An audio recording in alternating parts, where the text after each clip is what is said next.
Hello everyone, welcome to the webinar series on legal and regulatory frameworks in public-private partnerships. I'm Shamala Shukla, consultant in infrastructure finance and public-private partnerships with the World Bank Group in Washington, D.C. These webinar series are brought to you by the Open Learning Campus and the Public-Private Partnerships Group of the World Bank. So far in this series, we have had discussions on regulatory frameworks, legal and regulatory frameworks in Kuwait, Kosovo, and Kenya. Today we will discuss the frameworks and guidelines in Canada.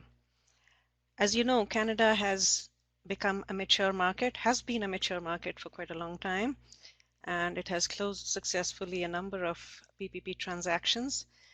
It basically has 3 provinces which are very, very active in public-private partnerships and have good frameworks.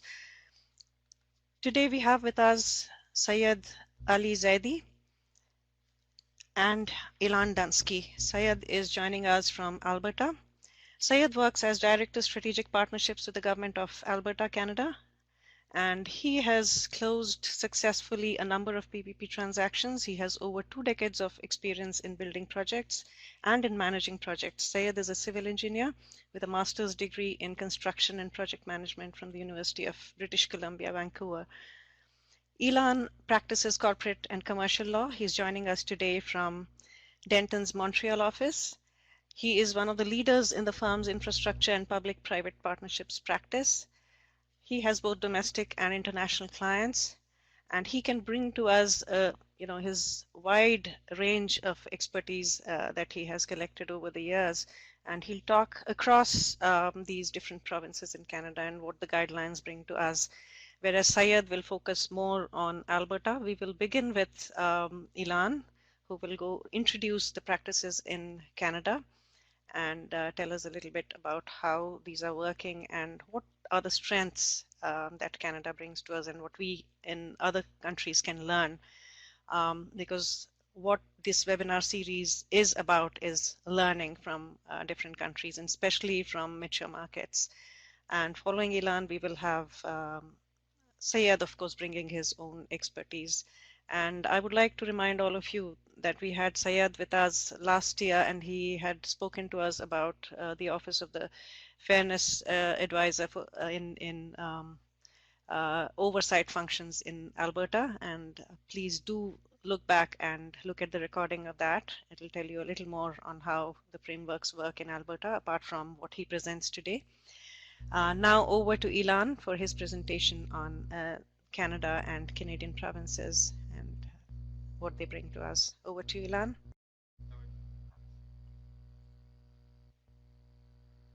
Thank you very much, and good morning or afternoon or evening to everybody. I understand there are people here from around the world. we were asked to talk about the Canadian model, obviously, and I imagine its possibility or its lessons, the lessons that we've learned in Canada and how these can be applied to P3s in other countries. So I've essentially called my talk Exporting the Canadian Model, and I just want to be clear that doesn't mean obviously exporting it exactly in the Canadian, out of the Canadian context and into other countries, but I think that over the past 15 years we have learned some very useful lessons in this country that have been actually already tried to be applied in some other countries with some success, and so very proud of that. I'm going to start by just talking a little bit about the success of the model, so that we could, before talking about why it succeeded and why it's relevant to the rest of the world, why it's actually succeeded. And the funny thing, excuse me, about the Canadian model is that Canada did not invent the public-private partnership. Excuse me, I'm sorry. We did not invent the public-private partnership. I think that the UK probably can lay claim to that if anybody can. But we have become a market leader over the past 10 years, certainly. According to the Canadian Council for Public-Private Partnerships, which is the industry entity, which the industry, I guess, group in Canada, there have been 238 projects either closed or ongoing to date. These have taken place in nearly every province of the country, and also some have been done by the federal government itself of Canada. The projects have been, as you see on the slide, done in the hospital sector, in the highway sector, in the transportation sector generally, the energy sector, and the facilities, what we call the facilities sector, which is essentially sports and leisure facilities, arenas, municipal facilities, and the like. Um, Initially, the program in most provinces has been started for hospital development and then has moved to other sectors. Um, I would say that today we're actually looking at more transportation projects than hospitals, and that's been the natural evolution in the country. Canada has had an extremely high success rate on these projects. On a percentage basis, we would have to say that the success of these projects is at higher than 99% in Canada. And that's particularly a high number when you contrast it to other jurisdictions which have a far higher failure rate for these projects. And I'm not only referring to projects or countries where there might be some more difficulty in attracting the levels of capital required for these projects. If we look at our neighbor to the south, the United States, there has been a fairly high failure rate on projects in the United States as well. And in fact, we participated in a project just a few months ago, well, over the past year, which got to closing and was then canceled a week before closing in the United States, which is obviously not somewhere where you want to be in these projects.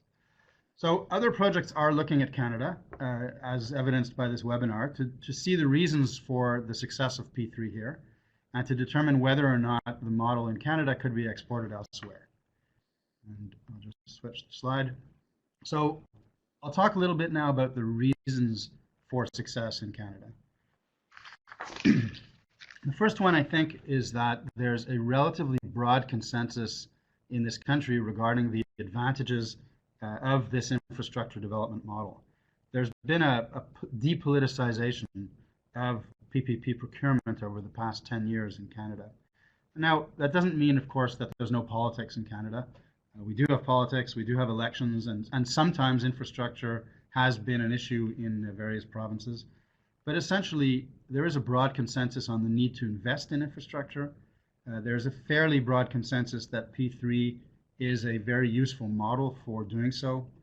And there's also a very broad consensus in every jurisdiction that once a project is announced and underway, that the politicians should essentially step back from the procurement process and allow the professional procurement agencies, which are governmental, of course, to lead the charge. And that has been very useful. Obviously, that doesn't mean that there's no opposition to P3s in Canada. There remain significant pockets of opposition to the P3 model, primarily in the public sector unions, for reasons which we could understand. But for the most part, in the past few years, that opposition has tended to diminish. The second reason for success in Canada, I think I would have to say, is flexibility, the flexibility of the model. PPP does not really mean anything. I think everybody here recognizes that. There are a large number of models for the development and construction and financing of infrastructure, which have been grouped together in a term called public-private partnerships for convenience. But within that term, there are a lot of different models. And so that has given every province in Canada the opportunity to adapt the P3 model to its own circumstances and its own objectives for infrastructure development. As you probably all know, Canada is a federal state, and most infrastructure development is undertaken by the provinces, and that has allowed each province to sculpt the P3 model to suit its own objectives and figure out the best way to advance in its own way. Conversely, the third, the third reason for success in P3 in Canada is almost the opposite, and that is that despite the flexibility that each province has to develop P3 in its own way, there has been a convergence of the contractual and commercial parameters for developing P3s in Canada. And essentially, I think we can talk about three broadly used models in this country. The first one is the British Columbia model for infrastructure development for P3s. British Columbia was the first jurisdiction in Canada to adopt the P3 model. It was the earliest one. It developed its own model, documentation, and procurement process, and it was very successful. And that model has actually been adopted in my own province, in Quebec, with some variations again, demonstrating the flexibility between the provinces. But I would say that Quebec and British Columbia currently share more or less a P3 procurement model. The second procurement model that's widely used in the country is Ontario. As you'll see a little bit further down in my presentation, Ontario is the largest P3 jurisdiction in the country in terms of the numbers of projects. They have developed their own model, which again is not dissimilar to the British Columbia model, but it is their Ontario model. And that's been used primarily in Ontario. It has not been copied in other jurisdictions, although the models used in other jurisdictions have also been influenced by the Ontario model, and demonstrating once again the flexibility of the model. As provinces develop their own P3s, they're able to borrow concepts from other provinces. The third broad model of P3 development is the Alberta model, and Syed will be talking about that a little bit later. That has been developed also as a distinct P3 model in Canada. It's a very good model. I like it. So thank you, Syed. And that model has also been taken up for the most part by the adjoining province of Saskatchewan. So I think we've got three broad models of P3 in Canada. And again, they are broadly similar, although they have variations in the way that they treat the risk allocation, particularly regarding the treatment of defaults and certain financing risks. So I guess the key word here is predictability. And I would like to talk a little bit more about predictability and the reason why predictability has made P3 in Canada a big success. I think we have to step back and look at how P3s are developed. Most P3s, regardless of the model, are or contain a form of bundling of the design, the building, the financing, and the operation of infrastructure. And that means that during the procurement process, bidders are required to determine the most optimal approach to the design, the construction, and the operation, or the issues rather, of design, construction, and operation during the bid phase itself. Additionally, in Canada, in all jurisdictions, financing is committed during the bid stage. And that means essentially that the lenders make a committed offer to finance the project on terms that have been agreed at the bid stage, and subject to a few possibilities for changes, that financing is committed and they can't get out of it. The result of that is that the bid stage itself is highly evolved and very granular. There's an enormous commitment of resources and funds that is required by the public authorities, the governmental authority, and from each bidder for every project. We're essentially really referring to millions of dollars that are spent by each bidder and by the authorities for every project of any large size in Canada. The amount of money and resources required means that bidders require predictability of both the bid process and also the risk allocation for each project in order for them to be able to cost the bid itself, the work that they're going to have to do, and the cost of the project with a high degree of foresight and accuracy. Clearly, if the risk allocation and the bid procurement process were different in every project, it would be very difficult to do that. And so that predictability of the process and of the legal framework for the project is very important. And my last point on this slide is not really a component of predictability, but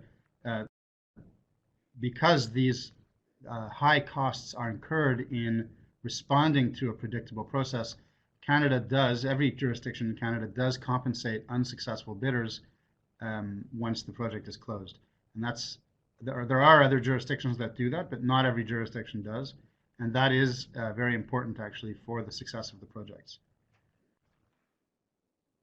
I'm just seeing that people are having trouble hearing me. Can everybody hear me okay? Thank you. Okay.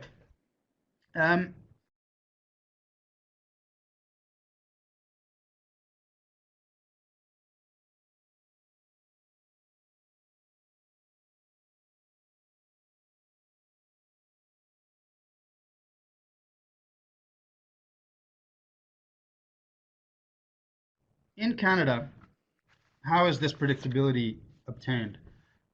It's obtained primarily through the legal framework, not only, and of course I'm a lawyer, so I'm going to concentrate on the legal framework.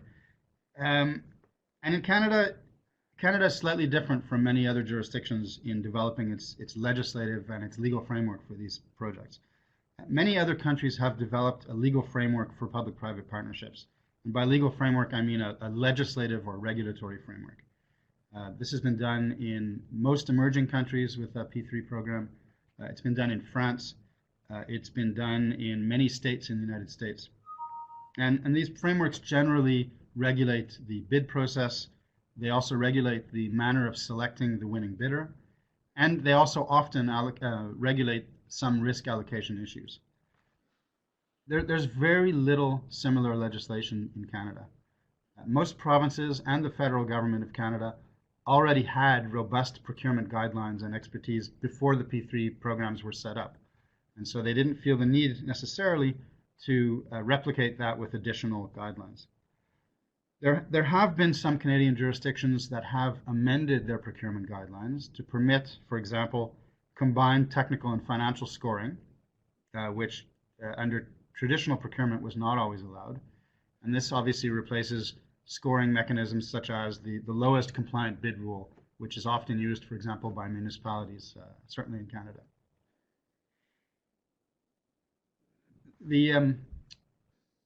I just want to stop for a minute on these two, on the difference between the combined scoring versus the lowest compliant bid scoring procedure or selection process. The big advantage of P3 is the flexibility it allows to bidders to innovate. And the more you allow that innovation, the more you will get the benefit of a P3 program. And so it has been important in some provinces to amend the guidelines, the selection guidelines, to allow combined scoring, because that allows bidders to innovate much more than the lowest compliant bid rule. However, the lowest compliant bid rule is easier to implement and also leaves less room for manipulation of the outcomes. Both of these methods are used in Canada.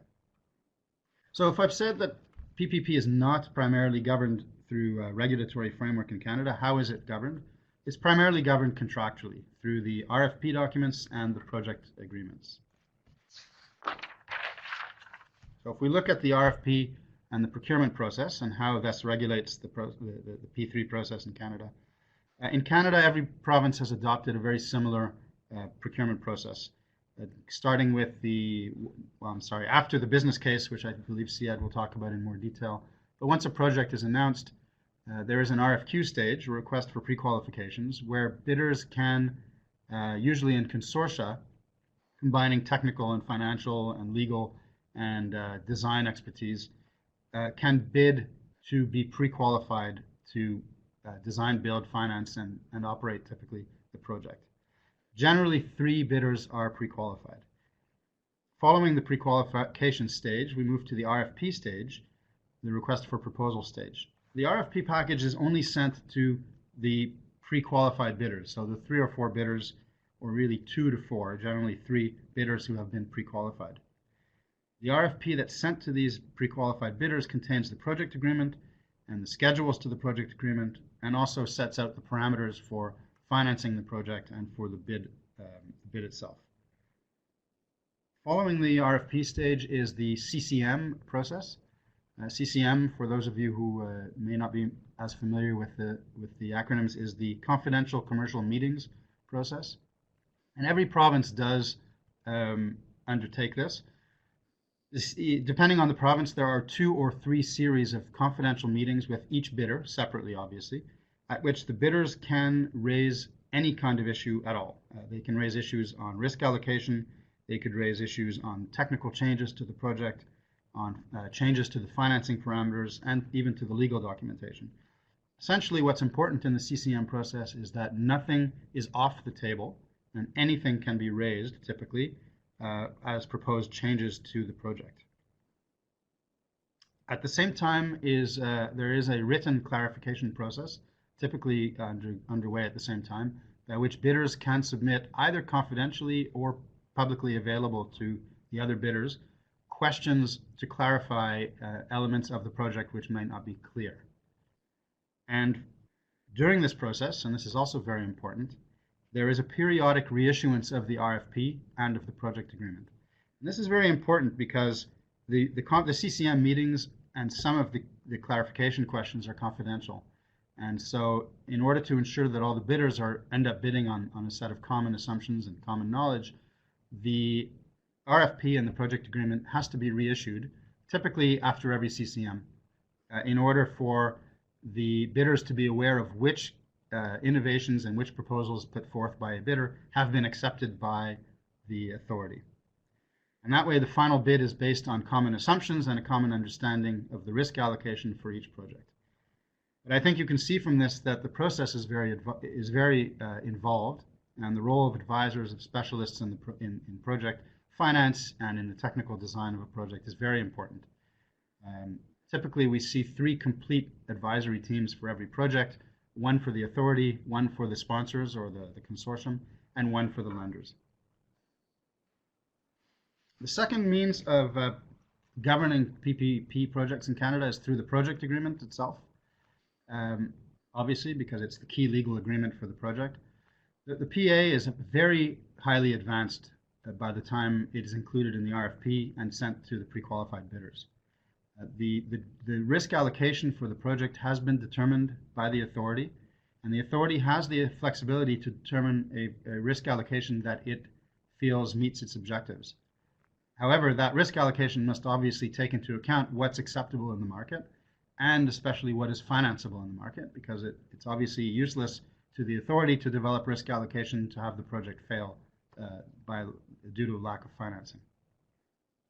The risk allocation that the authority has then set up is subject, of course, as I said, to the CCM process, which involves discussion of all the questions raised by bidders and lenders.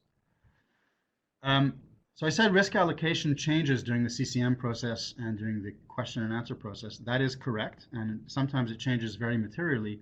However, once the final version of the project agreement and the RFP is issued, then the risk allocation is frozen, so to speak, and it should not change afterwards. That would obviously open the door to accusations of unfairness and perhaps illegality. And very quickly, some of the risk allocation issues which are commonly raised by bidders during the CCM process include relief events and compensation events, environmental liability and pre-existing conditions, so liability for those, compensation on termination, comp on term provisions, termination procedures, and the relationship between authority remedies and lender remedies. And I just want to talk briefly about 2 of these. The compensation on termination provisions, which are extremely important, and this is something that sometimes we have trouble when we're working in other countries just starting their PPP program to get across. In a PPP, the infrastructure belongs to the government, typically. It has been financed by the sponsor, by the private party, private partner. And therefore, in the event of termination of the contract, there must be compensation paid to the private party who is being terminated, even if the termination has been due to a fault or a default by the private party. And that's a key concept in P3, which I can't emphasize enough.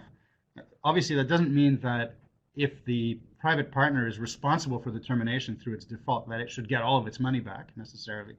The level of compensation on termination will vary depending on the fault for the termination, who's at fault, and also varies by jurisdiction, to be frank. But the concept that there is compensation paid even in the case of a private partner default is very important. And the last one I wanted to touch on very briefly is the relationship between authority remedies and lender remedies, which is touched on in the project agreement. Clearly, there are competing termination remedies by the lenders under the loan agreement and by the authority under the project agreement.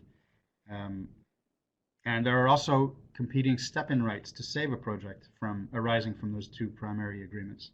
And so there is typically a third agreement, a direct agreement between the lenders to the private consortium and the authority to govern the relationship of those remedies and ensure that the remedies are undertaken in a way that doesn't interfere with the other person's rights and remedies as well. And generally in a way that favors the saving of the project rather than pulling the plug on the project. So what is the result of all this, these steps that have been taken in Canada? The result is essentially a Canadian success story. The result has been a very low failure rate. I talked before about a 99% plus success rate. Now I'll talk about the flip side, the failure rate. In Canada, there have only been 2 or 3 projects that have entirely failed once the process has been once the process has been launched. I'm sorry. In fact, I can only think of 2, but there may have been another one. But I can only really think of 2 projects that have failed in Canada. I've set out below the number of projects that have closed or are ongoing in the primary jurisdictions in Canada that have undertaken P3s. You'll see that the province of Ontario has done the most, 118 projects, which is normal. It is the largest province in terms of population.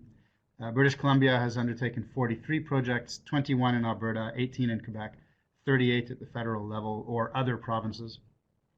The largest of these projects has been, or is actually, the Site C project in British Columbia, with total project costs of 8 billion Canadian dollars, or about 7 billion US dollars.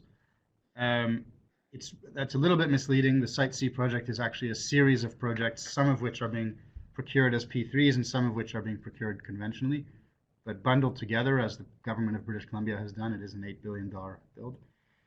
And the next biggest is the Champlain Bridge project here in my city of Montreal, which was closed this year, which has $4 billion Canadian total project costs. The smallest projects in Canada have successfully closed at $20 or $30 million. That's a little bit misleading. It's very difficult to undertake a P3 at the $20 or $30 million level, definitely in Canada, due to the costs of conducting the procurement process and the risk allocation process that I described above. Most projects in Canada are in the $300 million to $1 billion range.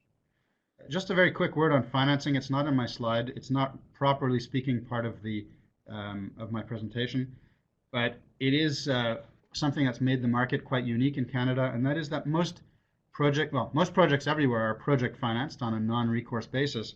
What has developed in Canada as the market norm is that most larger projects are financed on a hybrid basis, i.e. using both bank debt and project bond debt in various tranches. And there's nothing particularly unique about that, but the broad use of hybrid bank bond financings for Canadian P3s has been quite unique and is frankly part of the reasons for success of the financing of P3s in Canada.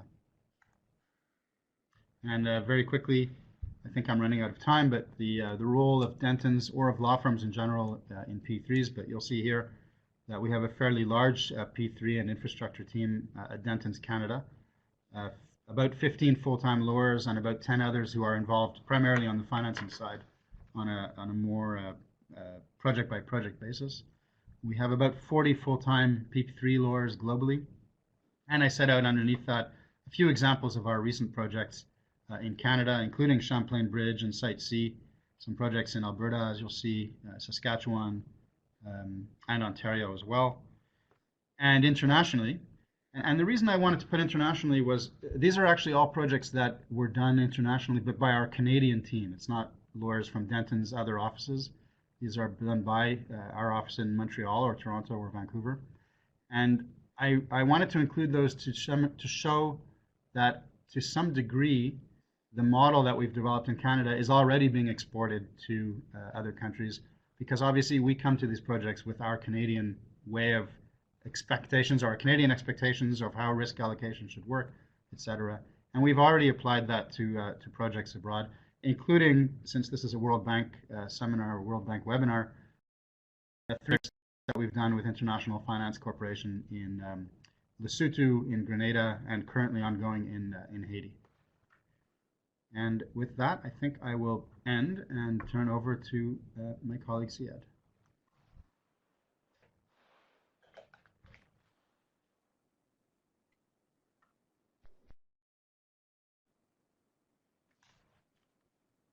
Well, thank you, Ilan. It was a great presentation, and I think you have covered most of the Canadian P3s. So I think it's a broad topic, and I don't know if I'll be able to do any justice on this topic within 15-20 minutes, but I'll try my best. Ilan has already talked about details and differences of P3 models in Canada. I'm going to talk about Canadian P3s in general, but my focus of discussion will be on Alberta model, and then I will talk about what is PPP framework objectives from Alberta perspective and PPP framework components, and some concluding comments. So that will be my essence of my discussion. So first, from Canadian perspective, what is P3? We know that there is no universal definition of P3s, but from Canadian perspective, in general, there are 5 elements which are that constitutes P3s, what we can say PPP. First one is that it must have an element of private financing. Either it can be a fully private financed or it can be a partial private finance.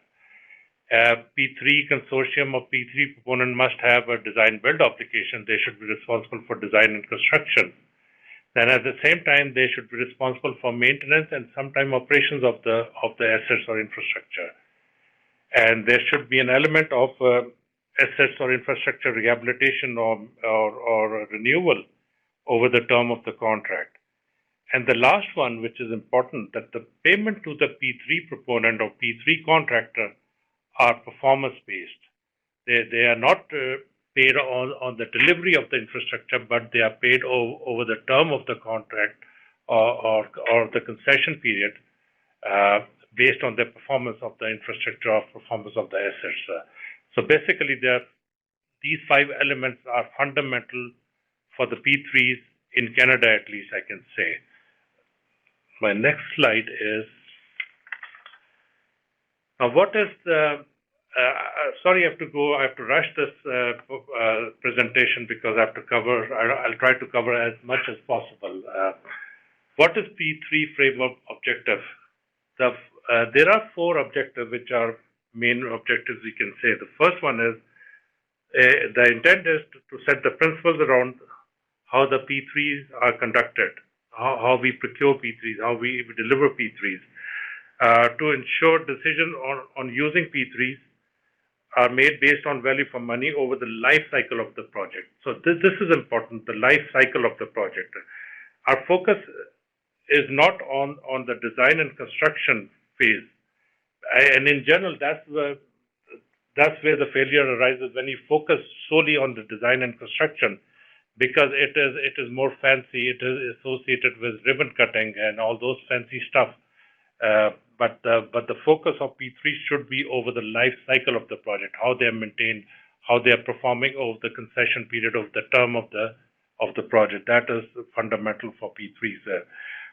And how to use consistent procurement approach, but at the same time allow for the variances of different types of infrastructure. And that is what Ilan talked about, the flexibility in P3s, how we can have a standardized process, but at the same time we allow for different type of infrastructure, different models we can incorporate in delivering P3s. And the last one is to ensure approval process is understood and followed in the P3s. That's fundamental because we need to know that we are not changing the approval process every time we are doing a P3.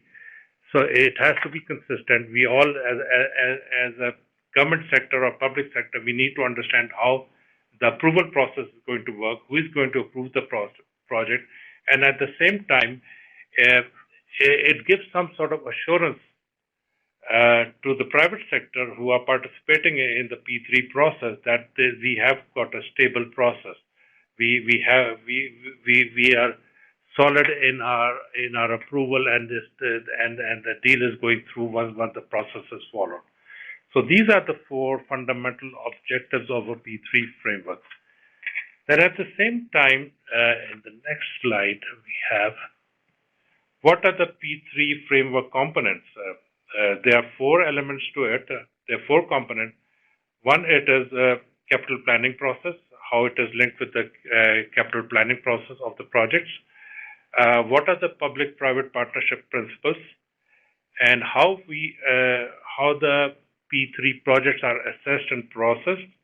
And the last one is how P3 projects are procured. So these are the 4 components of P3 framework, which I'm going to discuss in my later slides. The first one is the capital planning process. In Alberta, and it usually is common in all the Canadian jurisdictions, that projects are not selected on P3, just they go out randomly and do a P3 project. First, the project is selected based on the requirement and the need of the project, and we create a pool of what you can say projects, which is called a capital plan.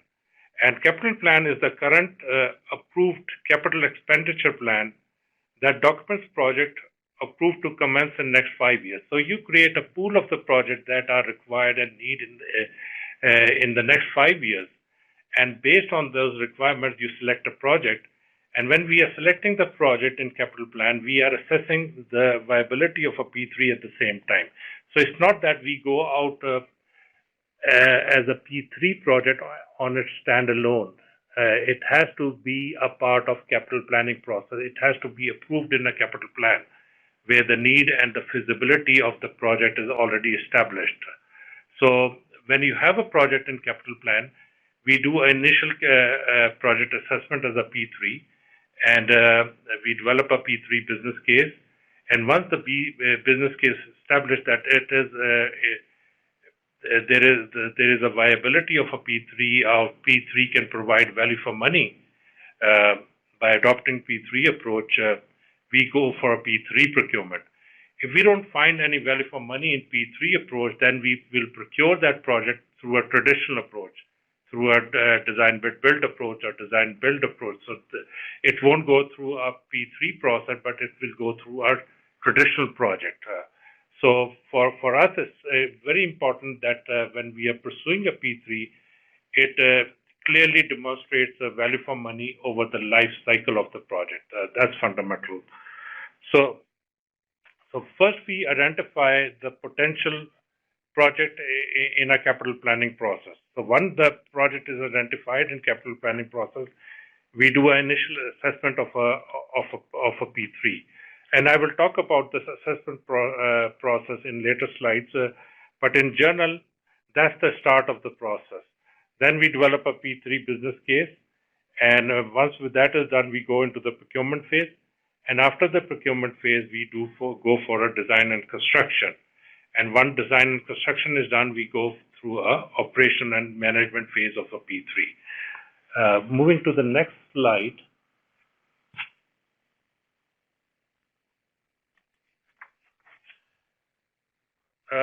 What are the principles of P3? That's also very important. Why we want to, as a government, why we want to proceed with a P3. First is the reason for P3. Why government want to proceed as a P3? Are we leveraging our private financing? Do we need private financing for the project? Do we need to acceleration of infrastructure provision? Because by P3 we can have a $1 billion project done in one bundle. Otherwise, if you are going through a traditional approach, you have to break that project down into 2 or 3 different projects, and then you have to go through that procurement. But by P3, what we can do is we can deliver big projects under one contract through one approach. Then there is an element of cost, schedule, and quality certainty in P3s. And that can be one reason for P3, because that is important for the government.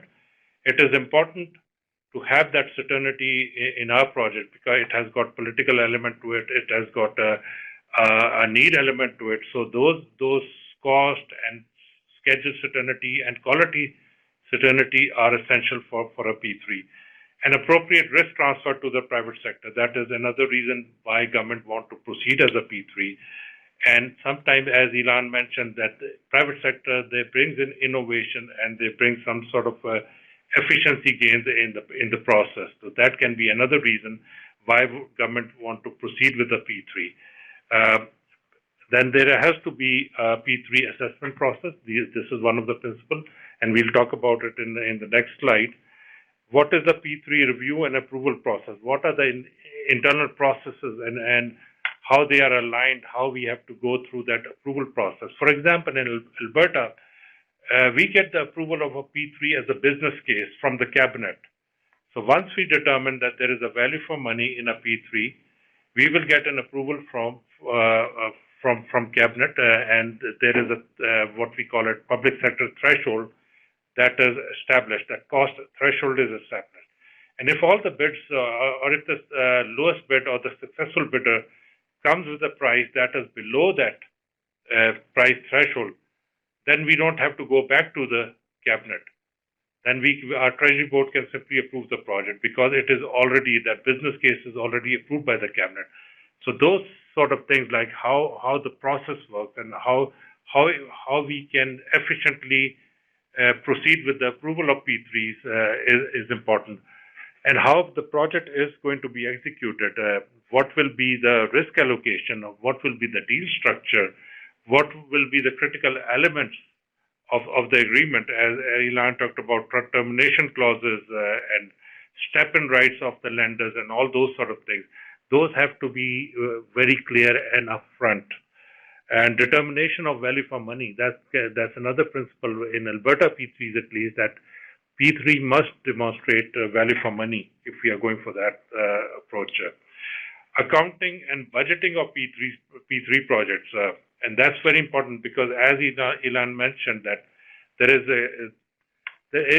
there are high cost projects, and from private sector side and from government sector side, we need money for the planning and execution of these projects. There is a large need of upfront financing, government financing or government money to plan and to develop these projects. And how do we account for these projects? Like, for example, in Alberta or in Canada, all the P3 projects are accounted as debt in their books. So it's not the free money. It's what are the accounting principles around the P3? That should be very clear.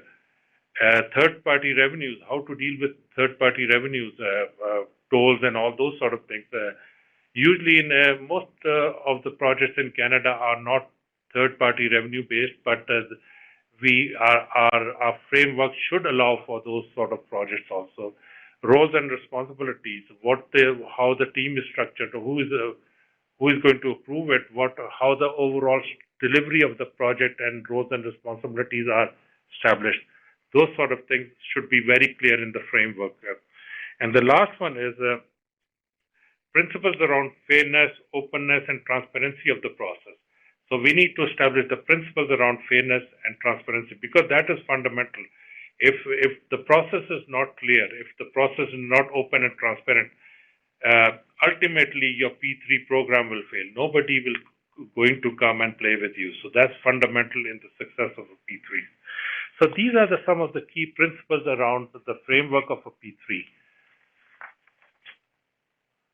And the next slide is around the P3 assessment process. So as I said, in our capital planning process, we do initial assessment of the P3s. So in initial assessment, we need to check if the scope of this project is well defined. Can we define the scope of the project very clearly so that people can pursue with this opportunity? The minimum cost of P3s in Alberta at least, and in most of the Canadian P3s, is $100 million. We have done some project which is below $100 million, but if the project is $100 million and above, then we look for a P3 option into it.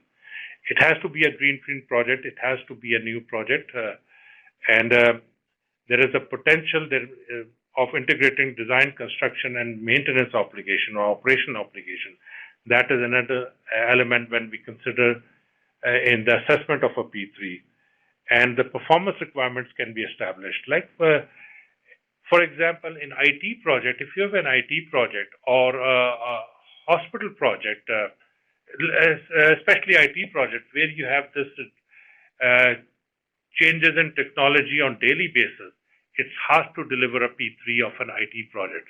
It can be delivered, but it's become more cumbersome, it's become more difficult to deliver. So those sort of things. can we establish the performance requirements of the infrastructure? That is fundamental. Then there is no legal and legislative barriers if we can do these sort of things. Like for example, in Canada, the provincial governments cannot deliver municipal projects because it is under the jurisdiction of municipalities and all those sort of things. So we have to see if there is no legal or legislative barriers and all those sort of things for delivering P3s. And once we have that initial assessment of a P3, we go for an opportunity paper. And in an opportunity paper, it is more detailed and more. You could say it's a second stage assessment. And the last one is business case assessment. This is where we establish the value for money. We have to do the risk allocation established in all details around the. I won't go into the details because I'm running out of the time, but I'll just say this is where we establish value for money. We compare a project delivered through a traditional approach and a P3 approach. And if the P3 can establish that it has got value for money, then we proceed with that approach. My next slide is, I will just quickly rush through it. This is the Alberta P3 model, team structure. Different jurisdictions have got different models. In some Canadian jurisdictions like BC and Quebec, they have got separate P3 units. But in Alberta, we have got an in-house unit of delivering P3s. One thing which is different in Alberta is that we have in-house legal team. So we don't retain outside lawyers. We have got inside in-house legal team, which are part of our procurement team or part of our project team. And we also have in-house contract management team. So they are part of the process from the very beginning of the process or P3 procurement. And the last was, quickly have to rush through this thing, is I won't go into details, and maybe if anybody has got questions, we can discuss it during the Q&A period. But this is fundamental that the principles of P3 procurement is that it has to be fair, open and transparent. And the process, there has to be process integrity, that it has to be clear and consistent approach. The bidders or the proponent should be clear that how they're going to be evaluated, what will be the basis of contract award, and how the process works, and clarity on the process is fundamental. Confidentiality, it's very important how confidentiality is undertaken, how the information is controlled, and we are not sharing information or leaking the proponent's information during the process.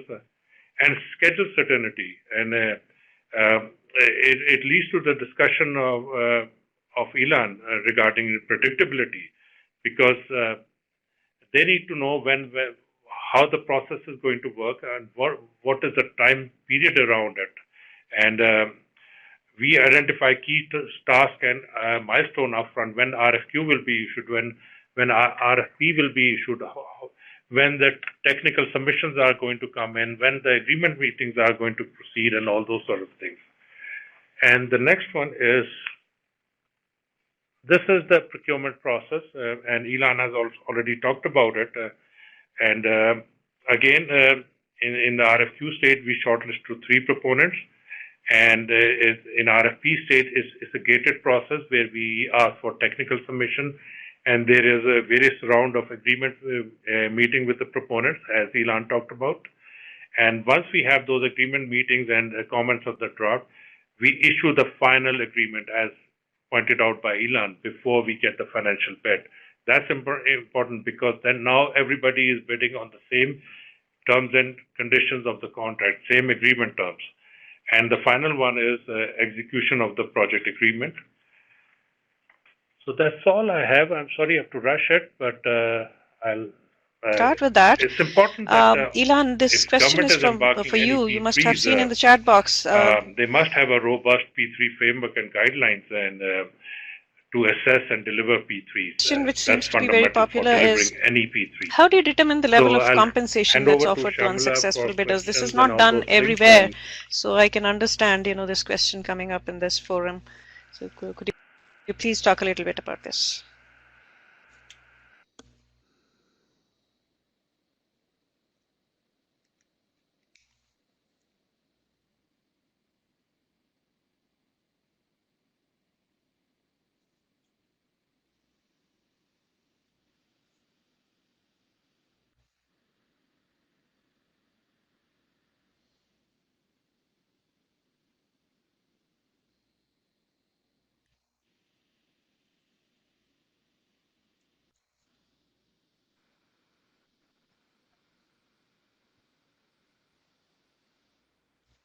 Sure.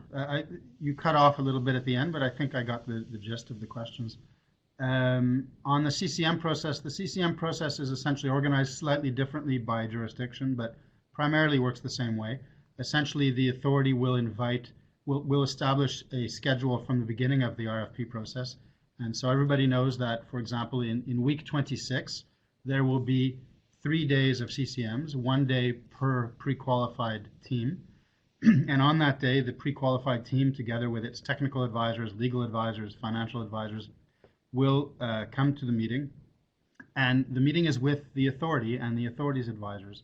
And any question that the bidding team wishes to ask will be asked. Typically, you do send questions in advance so that you allow time for the authority to prepare for the CCM. The CCM is not, one important thing is it's not a binding meeting. The bidder can ask anything and the authority can explain its thinking or it can consider the question. It's typically not a binding, or actually never a binding meeting, but the authority does typically make a good faith effort to understand what's important to the bidders. And the reason for it is because the authority has established a risk allocation, but the bidders have to finance on the basis of that risk allocation, and they have to be able to assume those risks as well.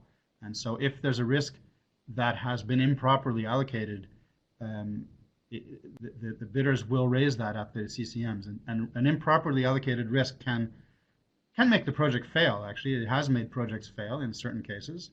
If you allocate a risk to the private sector which it cannot take, they won't bid. But more usually, it's not a failure of the project, but a cost issue.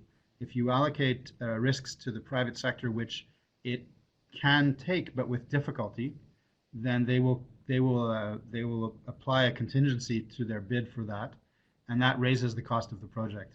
And so the CCM is a means of getting an optimal risk allocation agreed in advance among all the 3 pre-qualified bidders and the authority, and so that the project can be costed on the most efficient basis.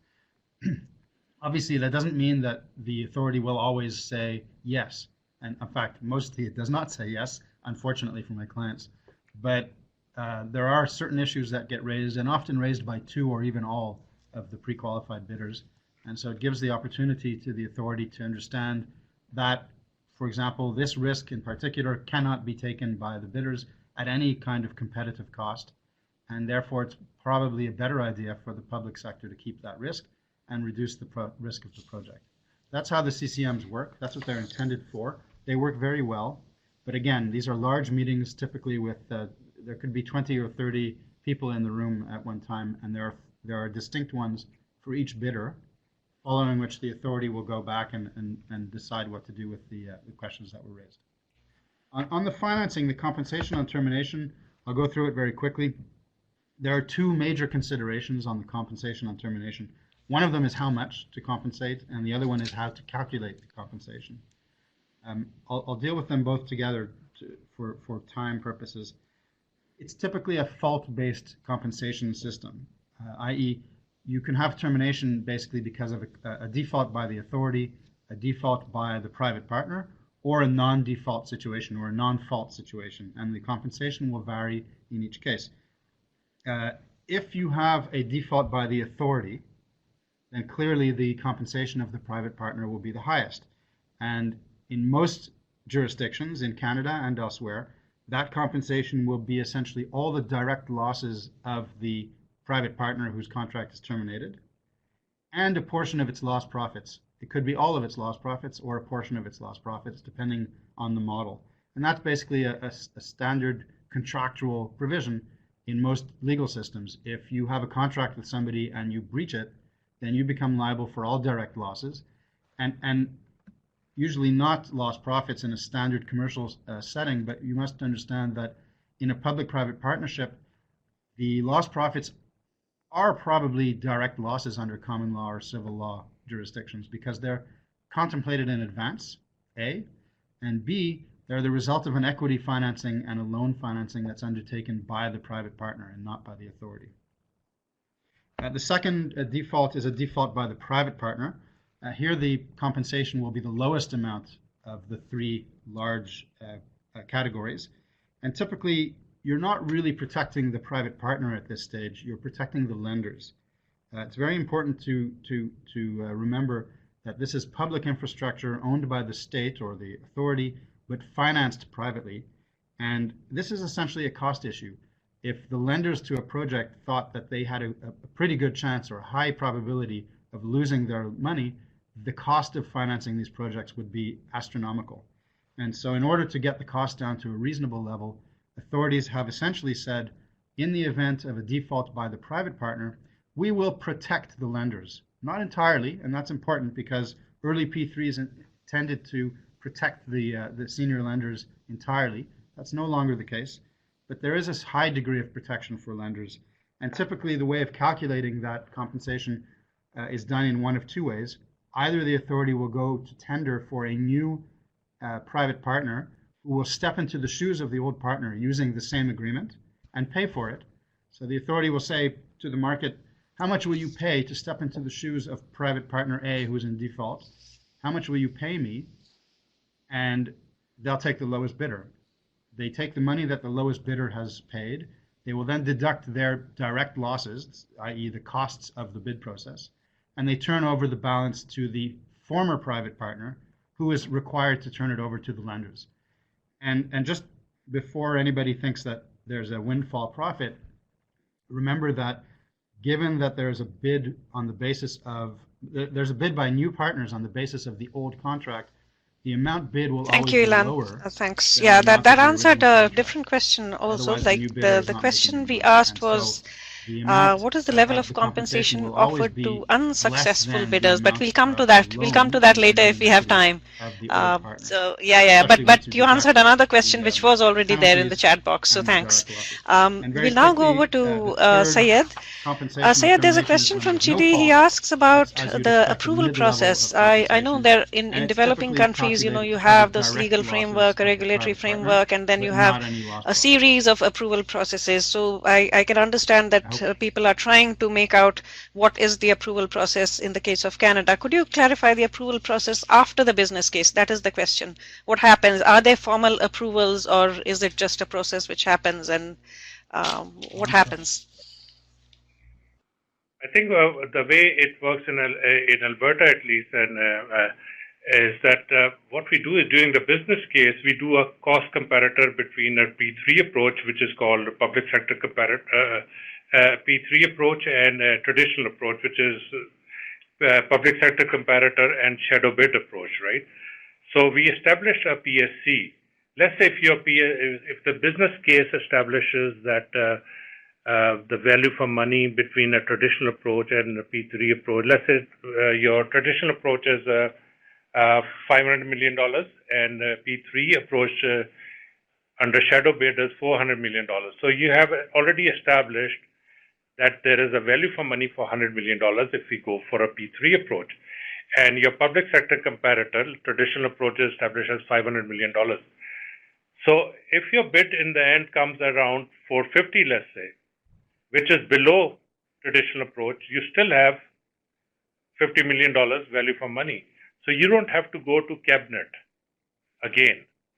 So you already have established approval from cabinet, and then you just go through a treasury board, which is a ministerial level approval, a formal approval, and you get you just sign the contract on. You don't have to go back to the cabinet because that is a cumbersome process.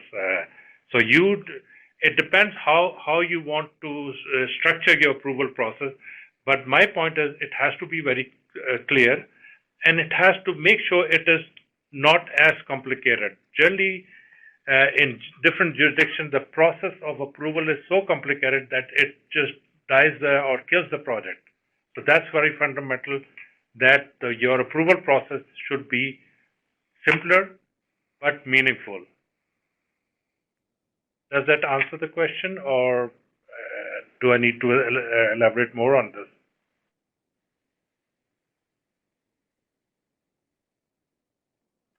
I can't hear you.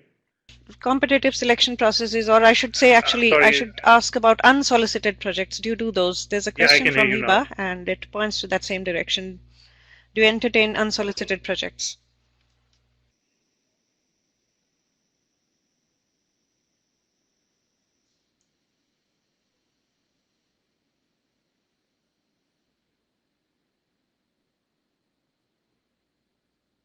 Okay, the question.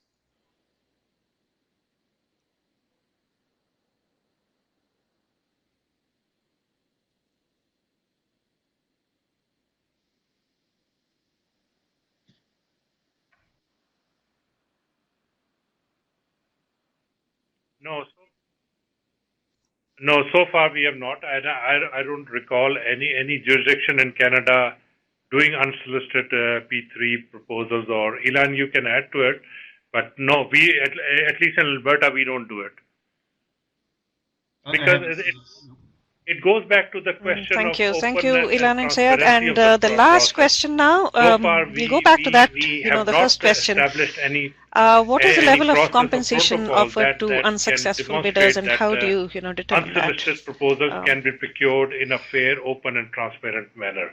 Once we have that process established, maybe we can do it, but so far we were unable to establish those protocols.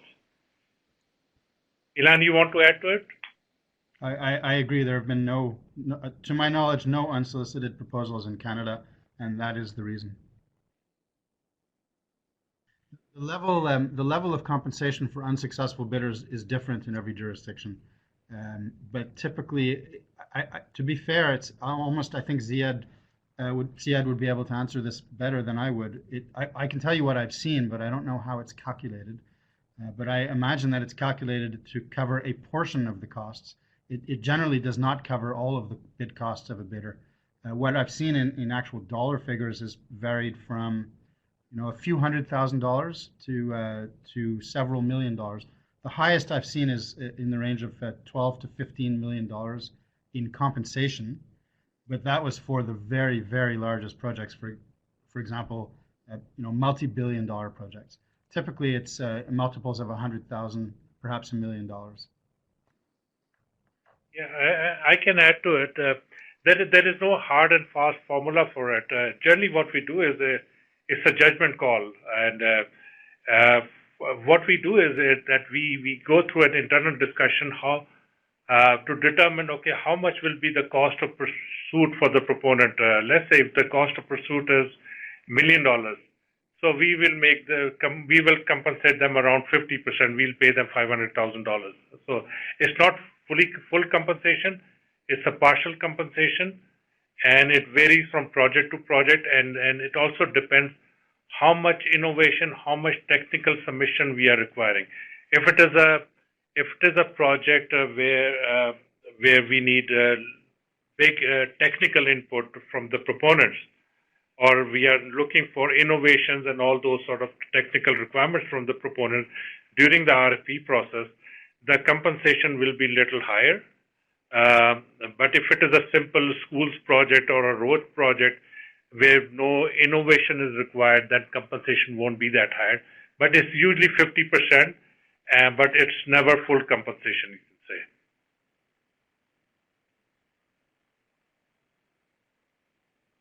say. Webinars that we do, how do you, define a mature market, a mature PPP market versus, a market which is probably what you would call emerging? And one of the differences I have seen, and which Ilan as well as Syed have time and again during their presentations emphasized on, is the issue of predictability. There's much more predictability in the process. Everything is very clear and upfront, but at the same time, very, very you know, in a very refined manner, you have the element of flexibility also. So you can have flexibility along with predictability, and this is something that the emerging markets will have to learn so that they can tackle each project on, you know, case by case basis and make decisions which are best for the project and best for the government and all the parties which are in there together, and best for the people who get the services. So this is a message that I have got from both of the speakers today.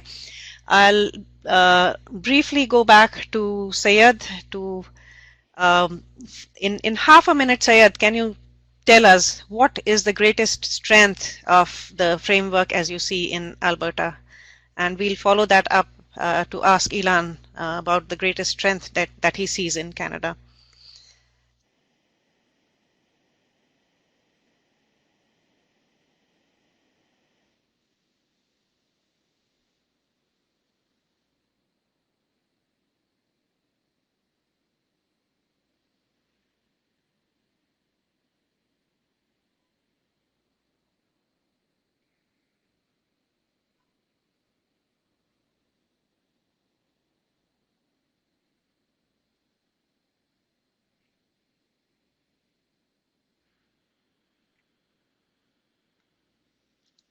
I think the greatest strength is, as Ilana also in all Canadian P3s, is predictability. We are very clear, no matter which jurisdiction we are from, we are very clear in our processes and the basis Thank of you, Sayed. contract Ilan? award and all those things. And I think another element is the schedule certainty. There is a very clear timeline for the procurement of P3s from the very start. People are aware, like when we are expecting submission, we are asking for agreement meetings and all those sort of things.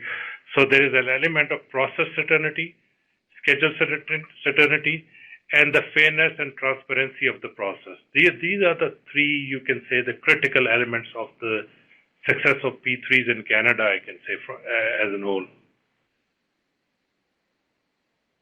I agree with Syed. The one element that I would add to that is there's been a high degree of maturity on the part of the government authorities to make changes to the risk allocation where those Thank you changes so much, bring Sayed down the and cost of the Ilan, for project. joining us today. Obviously, We without come to the end of the increasing too webinar, much and the I risk to the should the like to public thank sector. all the participants for being with There's us a fine balance and being there between throughout and the asking private very sector interesting wanting to have questions. all the money and no risk, Please do obviously, take a moment as the and governments webinar wanting to closes have to look at your the screens and infrastructure with as little answer risk as the possible. survey, the And short getting the survey balance that right is comes up. very important. These surveys And there's help been to a high make degree our of maturity webinars among much the better authorities to respond and also positively help where us to determine bidders are able topics to for future demonstrate that webinars. Thank you so much. there's no value in one particular piece of the risk allocation to the authority.